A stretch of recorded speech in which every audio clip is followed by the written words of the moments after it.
있는 우리 또 이종화 성도님도 오셔서 너무 감사하고 또 문수만 씨도 오셔서 감사합니다. 사실 나중에 알겠지만 오늘 저분이 늘 그 방문만 하셨다고 오늘 본교도 등록을 하셨습니다. 나중에 말씀을 드리겠는데 어쨌든 다시 한번 감사를 드리고요. 예. 어쨌든 이 가을에 하나님께서 베푸신 은혜와 그런 사랑이 넘쳐가는 또 열매 맺는 그런 예, 복된 그런 이 시간 되면 좋겠습니다. 1892년도에요.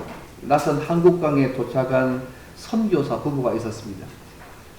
자녀가 없어서 고민하던 이들에게 입국 6년 만에 첫 아들이 태어났습니다. 그런데 6개월이 지나고 난 이후에 첫 아들이 하늘나라로 떠났습니다. 그 아들의 시신을 양아진에 묻었습니다.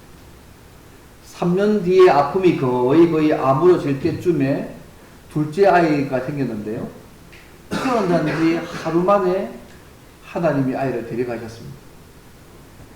1년이 지나고 난 이후에 아이를 이런 슬픔을 이기지 못하고 사랑하는 아내마저 세상을 떠났습니다. 이 모든 일을 지켜보던 조선 사람들이요, 이 선교사에게 묻습니다.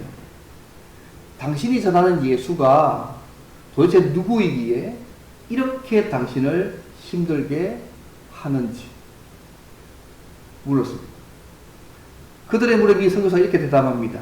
대답하지 않고요, 찬양을 지어서 부르기 시작했습니다. 그 찬양의 가사 내용이 이런 부분입니다. 우는 자의 위로와 없는 자의 풍성이며 천한 자의 높음과 잡힌 자의 노임되고 우리 기쁨 대신에. 찬송가 96장을 지은 예수님이 누구신가를 지었던 영어는 밀러 선교사인데요. 한국이로는 민노아 선교사 얘기입니다. 그는 충북지간 최초의 선교사였고요. 그 예수교 학당, 소위 경산학교의 책임자였고 연동교의 기초를 마련한 분이기도 합니다. 그가 당하는 모든 어려움이, 고통이 오히려 하나님의 복음을 또 주의 일을 더 강하게 이루어간 일들이 되었음을 역사 속에서 알 수 있습니다. 그가 찬송한 작곡가, 찬송가가 우리의 찬송가 5곡이 있습니다. 어쩌면 참된 신자는요, 고난과 어려움을 원망의 대상이 아니라 감사의 노래로 변화시킬 수 있는 사람들이 어쩌면 신자 아니겠습니까?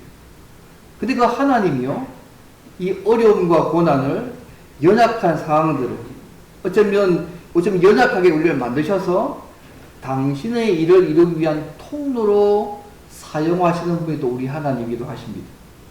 오늘 본문을 보시면 알겠지만요, 이와 비슷하게 연약하고 어쨌든 약간 장애를 가진 사람으로 하나님께 쓰임받은 사사 에봇에 대한 이야기가 나옵니다.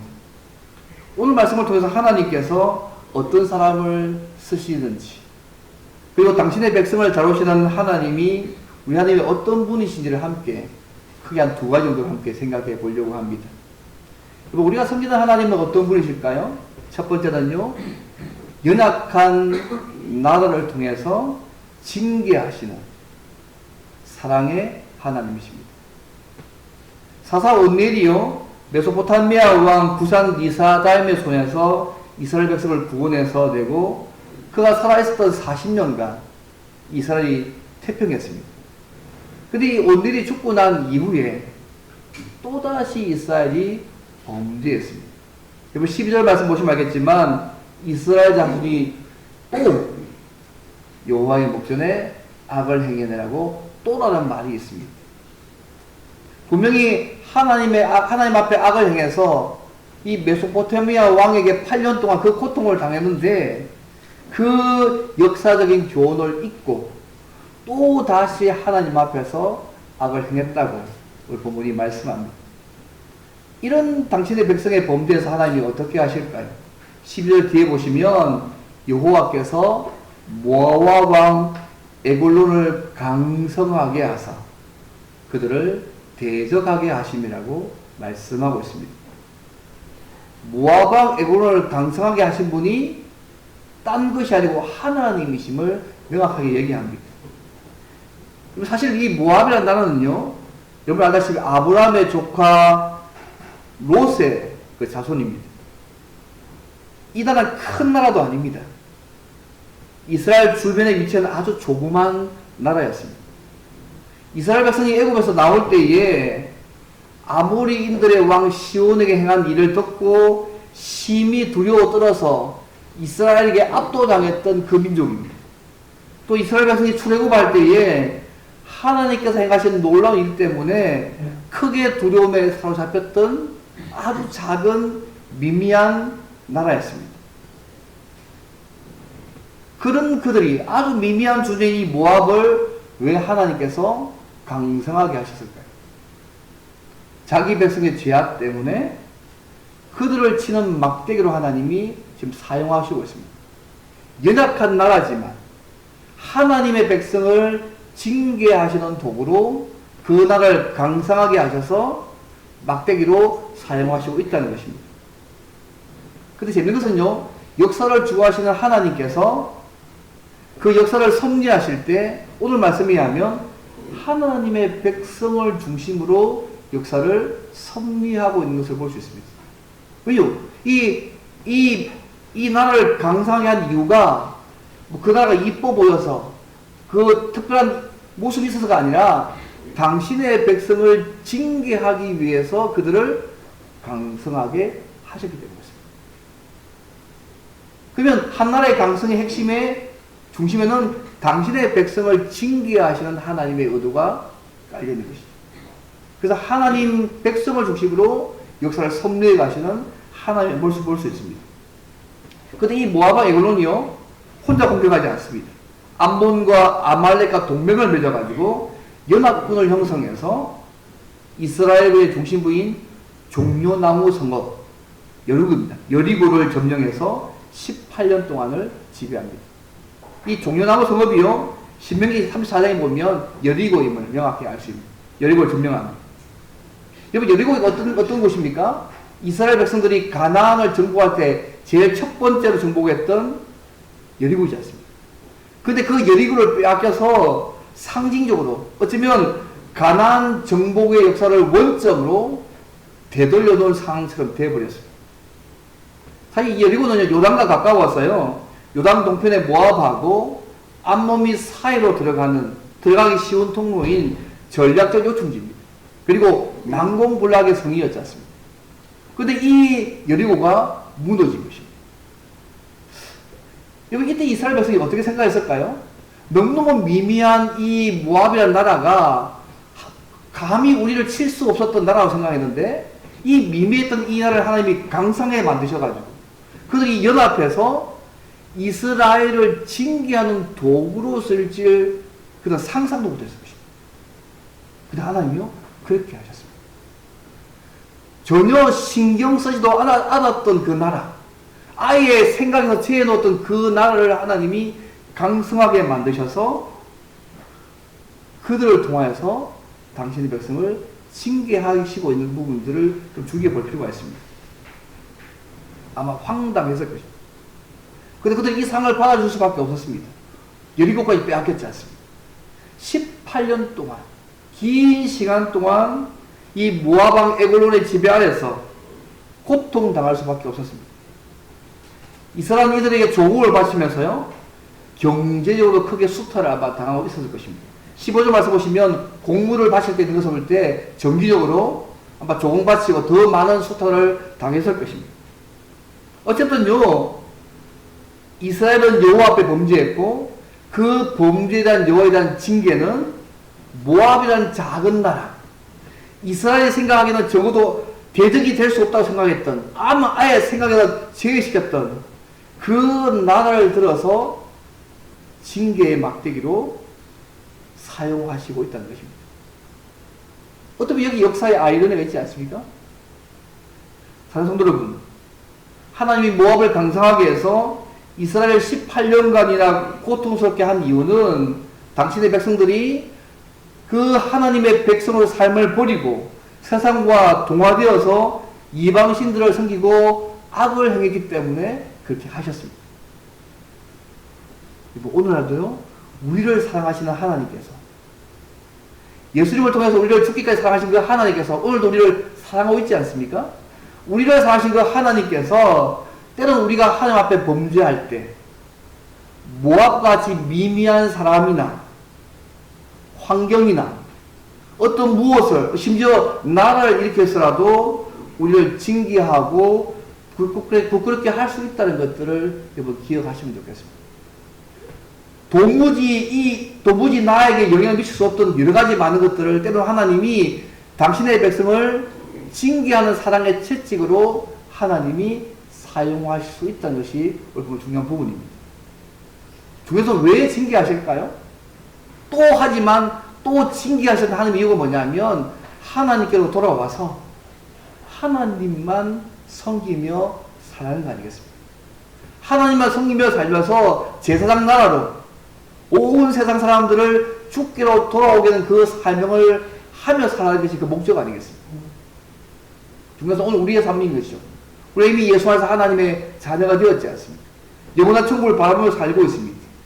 우리가 이 땅을 살아갈 때에 그분이 우리의 아버지시기 때문에 때로 우리가 하나님의 마음을 아프게 하고 그분 앞에 범죄할 때 우리를 징계하실 수 있습니다.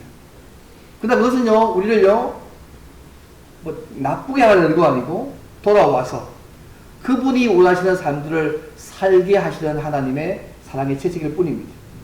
중요한 것은요 이런 징계 받지 않고 하나님이 주신 말씀 굳게 붙잡고 성령의 도우심으로 날마다 순종하면서 주신 사명 잘 감당하며 살아가는 우리의 삶이 되기를 바랍니다. 첫 번째는 이것입니다. 징계를 통해서 우리를 사랑하신 하나님. 그 다음에 두 번째는요.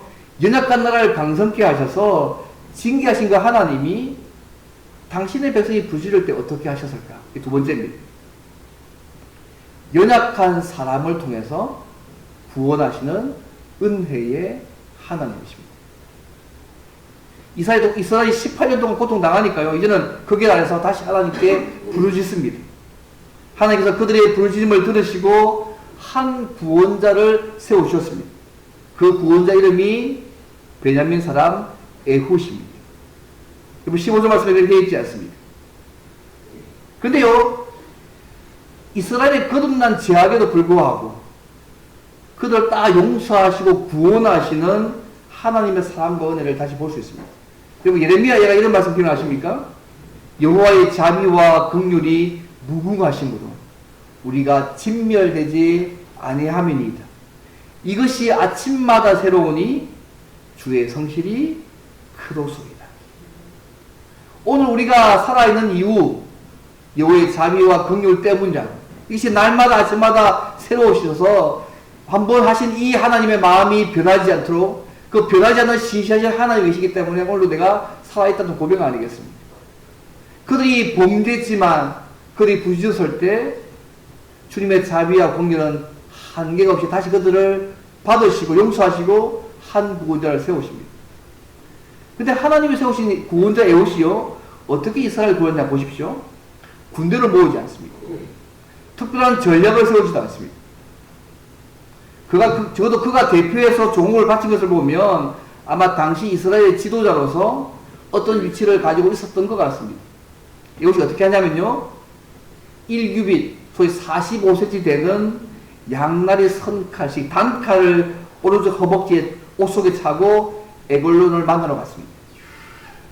이 모압의 에글론이요. 살쪄서 아주 비둔한 자였습니다. 아주 비둔했다고 아주 매우 비둔했다고 말씀하고 있습니다. 근데요, 에훗이 베냐민 지파의 사람입니다. 그리고 베냐민의 이름은요, 오른손의 아들이라는 뜻이거든요. 성경의 오른손의 의미를 살펴보면 능력, 영광, 축복 이런 의미를 가지고 있는데 근데 에훗을 가르쳐서 말하기를 15절 보시면 그는요, 왼손잡이라고 말하고 있습니다. 물론 성경에 보면 베냐민 지파의 사람들이요, 왼손잡이가 특히 많았습니다. 사사기 20장 16절에 보게 되면 베냐민 사람 가운데요 물매로 돌을 정확하게 던지는 왼손잡이 사람이 700명 있었다고 기록되어 있습니다. 그리고 다윗의 군대에 베냐민 지파의 무리가 포함되어 있는데 오른손과 왼손을 다 쓰는 사람이 있다고 역대상 12장에 나타납니다. 어쨌든 이 베냐민 지파에도 오른손과 왼손을 다 쓰는 사람이 있었습니다. 왼손을 잘 쓰는 사람이 있었습니다. 그런데요 이 에훗에게 사용되는 이 왼손잡이라는 말은 조금 다릅니다. 원어로 보면 이렇게 되어 있습니다. 오른손을 계속 쓰지 못하는 사람. 오른손에 장애를 입은 사람이라는 뜻입니다. 그냥 왼손잡이 아니고 오른손에 계속 쓰지 못하는 사람. 오른손에 장애를 입은 사람이라고 에웃을 소개하고 있습니다. 그냥 왼손잡이가 아니고 오른손에 장애가 있어가지고 왼손잡이를 표현하고 있다는 것입니다. 전혀 다른 표현입니다. 그래서 어떤 학자는요, 하나님께서 장애를 가진 사람을 사사로 세우셨다고 말씀합니다. 왜 하나님께서요, 이렇게 하셨을까요?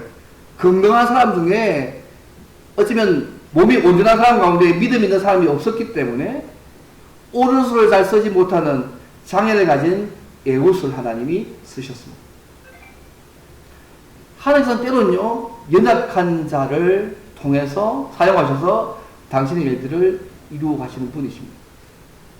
우리가 생각할 때 뭔가 좀 잘나고 뭐 이렇게 하지만 그 일이 더 크게 벌릴 것 같은데 때로 하나님은요, 꽤 많은 경우에 연약한 자를 통해서 사용하셔서 당신의 일들을 이루어 가십니다. 여러분 고린도 교회 기억나십니까? 고린도 1장에 보시면 고린도 교회를 얘기하면서 이렇게 얘기합니다. 형제들아 너희를 부르심을 보라. 육체를 따라 지혜로운 자가 많지 아니하며 능한 자가 많지 아니하며 문물 좋은 자가 많지 아니하도다. 그러나 하나님께서 세상의 미련한 것들을 택하사 지혜 있는 자들을 부끄럽게 하려 하시고 세상의 약한 것들을 택하사 강한 것들을 부끄럽게 하려 하시며 하나님께서 세상의 천한 것들과 멸시받는 것들과 없는 것들을 택하사 있는 것들을 폐하려 하시나니 이는 아무 육체도 하나님 앞에서 자랑하지 못하게 하려 합니다. 온전히 하나님만이 드러나게 하신다는 얘기죠. 어쩌면 하나님이 에웃을 쓰신 이유도요, 이 구원은 어떤 사람이나 누구에 따라 되는 것이 아니라 전적으로 하나님께서 도우셔서 구원하셨다는 것을 명확하게 드러내기 위해서 사용하시는 것입니다. 이번에는 존 스타트 보서 얘기하시더라고요. 기독교의 근본적인 진리 중에 하나가 뭐냐면 약함과 어리석임입니다. 어쩌면 십자가의 복음 자체가 어떤 의미에서 약하고 어리석은 것 아니냐. 약하고 이런 것을 통해서 의식을 통해서 오히려 세상을 살리는 온 세상을 구원하는 통로로 사용하지 않았냐. 근데 오늘날요, 또 한국 교회의 문제 중에 하나가요, 약하지 않는 것 같습니다. 너무 강하고요, 너무 똑똑하고요, 너무 지혜롭고 너무 다 가진 것 같습니다.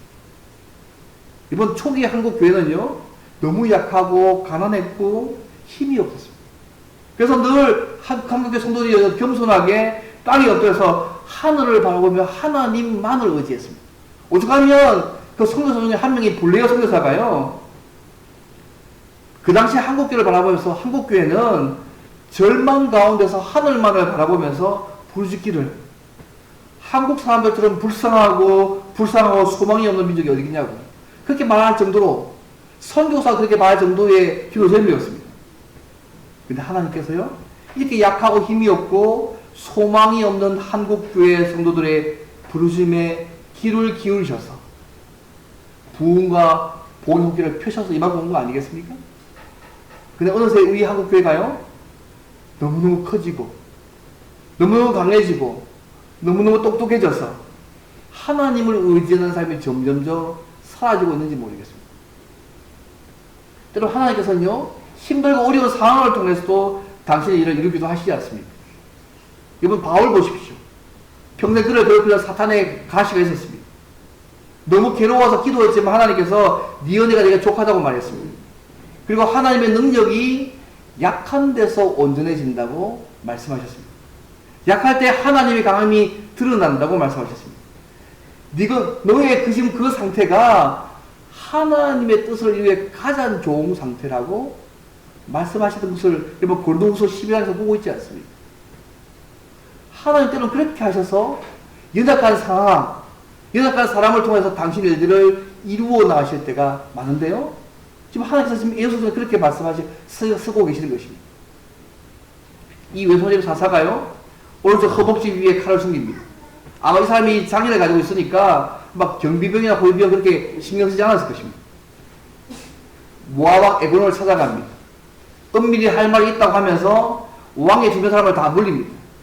여러분 생각해보세요. 왕이요, 누구 찾아왔는데 주변 사람을 다 물릴 정도면 이 사람은 나를 죽일 만한 능력이 안 된다고 생각하는 거 아니겠어요?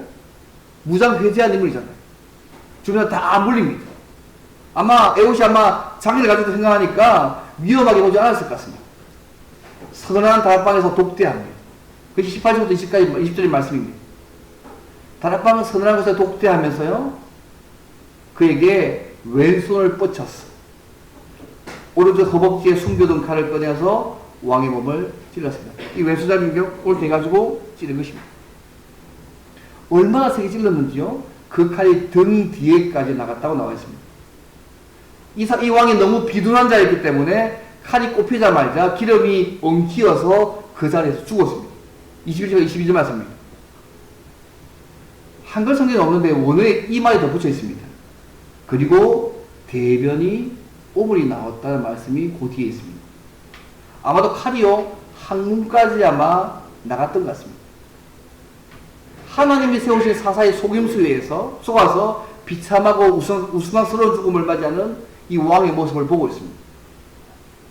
에봇이 다락문을 잠겨놓고 도망갑니다. 그래서 빠져나갑니다. 왕의 신하들이요, 다락문이 잠긴 것을 보고 서늘한 밤에서 왕이요, 발을 가리우신다. 상징 밑에 보시면 용면을 보신다 되어 있습니다. 밑에 보시면 발을 가리우신다는 말 밑에 보면 3번 보시면 용면을 보신다. 용면을 보는 줄 알고, 그죠? 오래 기다립니다.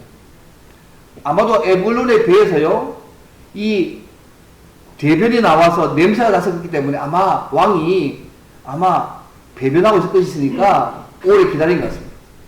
왕이 오도록 나오지 않으니까요, 신하들이 열쇠를 가지고 와서 다락문을 열어보니 왕이 죽었습니다. 그 사이에 에봇은 도망칩니다. 그 26절까지 말씀의 내용입니다. 그리고 에봇은 에브람 산지에 가서요, 나팔을 불어 사람들을 모읍니다. 그래서 28절에 이렇게 말씀하잖아요. 나를 따르라. 여호와께서 너희의 원수인 모압을 너희의 손에 넘겨주셨다.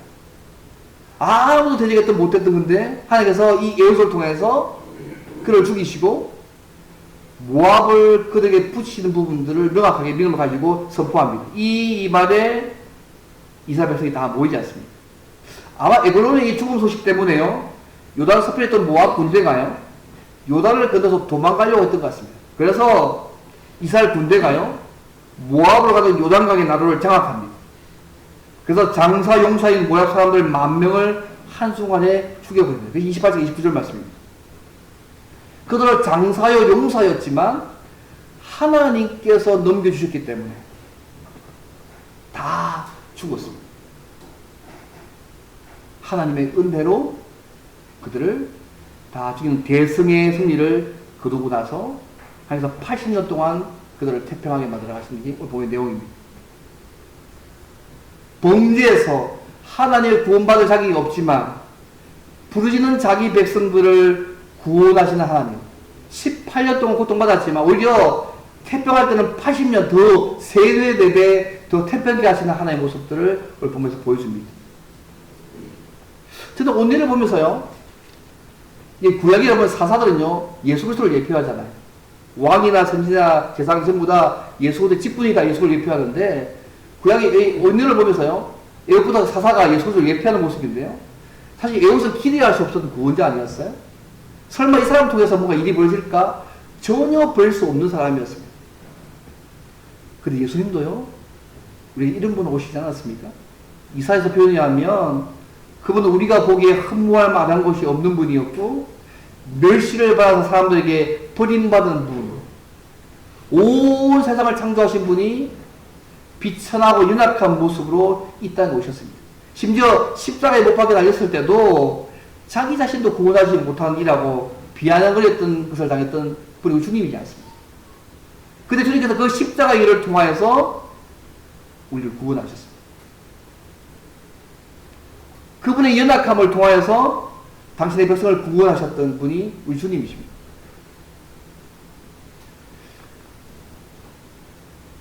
천재로 불리는 한 영국 대학생이 있었습니다. 무신론자였는데요. 그는 저는 이렇게 생각했습니다. 나약한 사람들이 하나님을 믿는다고 예수 믿는 사람을 공격했던 인물입니다. 나약하니까 예수 믿는 것이지 나약하면 예수 믿을 수가 없어. 그렇게 공격했습니다. 어느 날 사고를 당했습니다. 두 눈을 잃었습니다. 처음에는 하나님을 원망했지만 조금씩 그 사랑에 젖어들어서 십자가에 못 박혀 죽으시고 사흘 만에 부활하신 그 예수님을 그리스도로 영접했습니다. 그때부터 그의 삶이 완전히 달라졌습니다.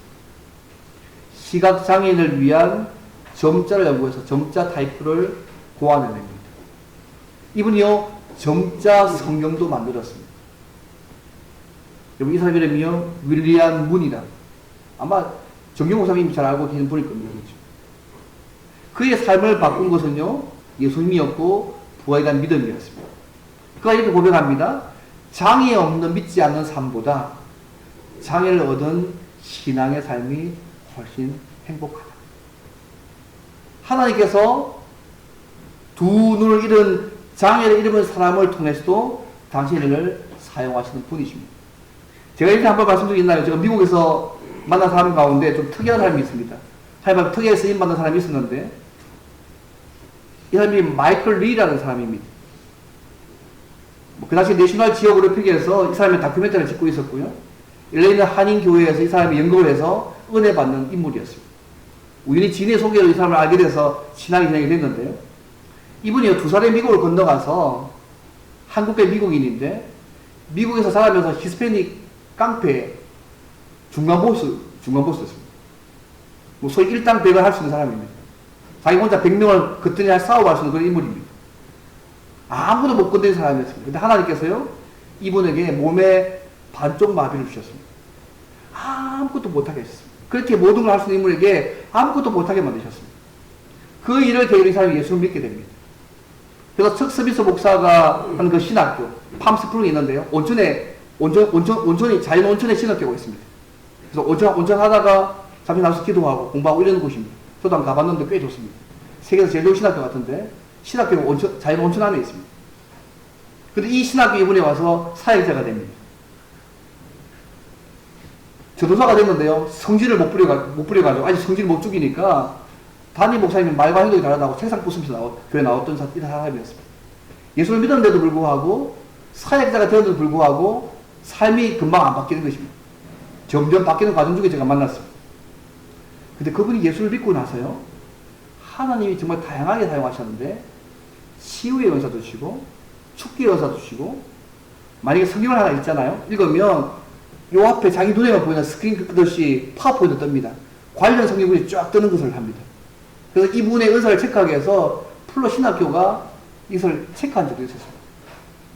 근데 이번에 더 놀란 건 뭐냐면 자기가 교소 왔다 갔다 했던 인물이잖아요. 교도소 사역에 특별한 은사가 있었습니다. 그래서 빌리 그레함이요, 캘리포니아 주 안에서 캘리포니아 재단이 11개 영역에서 각자의 사역자를 하는데 그중 이분이 감옥 사역의 사역자로 대표하는 인물이었습니다. 한번 제가 이분이 사역하는 걸 몇 번 따라갔는데요. 감옥 따라갔습니다. 10대의 범죄자들을 모아놓고 복음 메시지를 전합니다. 자기의 삶을 얘기하면서 복음 메시지를 전합니다. 근데 한 100명 되는 이 청소년 범죄자들이요. 70% 정도가 예수를 믿습니다. 아무도 그 중에 한두 명은 나도 당신처럼 신학교 가서 목회자가 되겠다 하는 사람들이 생겨나기 시작했습니다. 제가 몇 번을 갔는데 계속 그렇더라고요. 그래서 하나님께서 귀히 쓰는 전직 깡패 사역자였습니다. 저는 그걸 보면서 하나님께서 참 다양하게 사람을 쓰신다.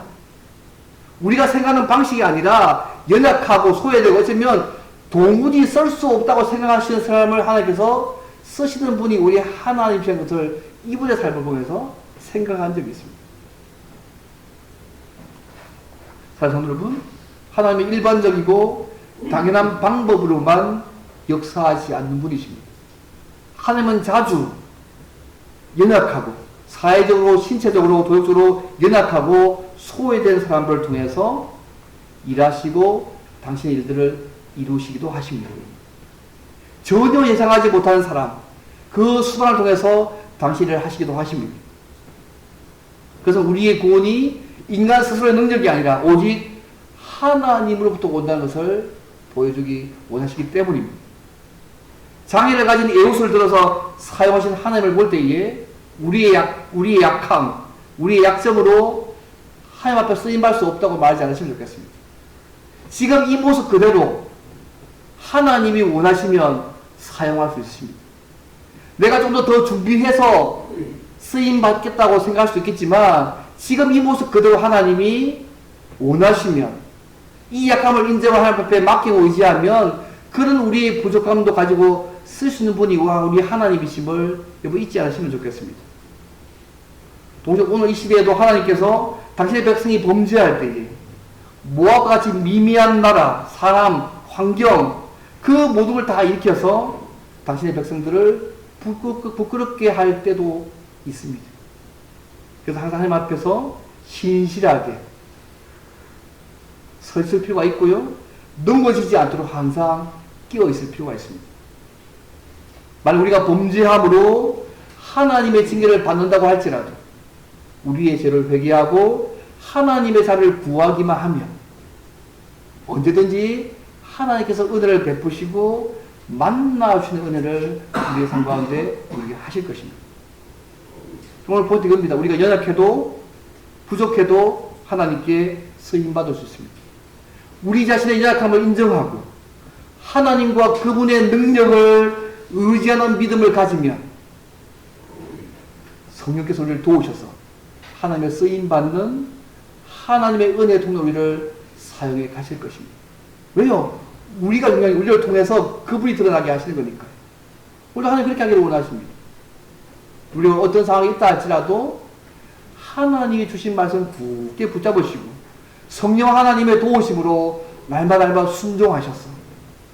내가 어떤 연약함을 가지고 있다 할지라도 그분 앞에 붙들어져 있으면 그분이 도와주시면 하나님께서 주신 그 사명을 잘 감당하며 살아갈 수 있을 것입니다. 그래서 오늘 말씀은 이것입니다. 연약하지만 우리 연약함을 인정하고 하나님께 의지함으로 하나님의 쓰임받는 사람이 되면 좋겠고요. 더 나아가서 어떤 상황도 속에서도 주신 말씀 굳게 붙잡고 성령 하나님의 도우심으로 날마다 순종하셔서 주신 사명 잘 감당하는 왕같은 제사장으로 제사장의 사역도 잘 감당함으로 살아가시는 저와 여러분 되시기를 주 이름으로 바랍니다. 예, 함께 기도하면 좋겠습니다. 하나님, 예수 믿게 하셔서 감사합니다. 우리의 약함, 약점,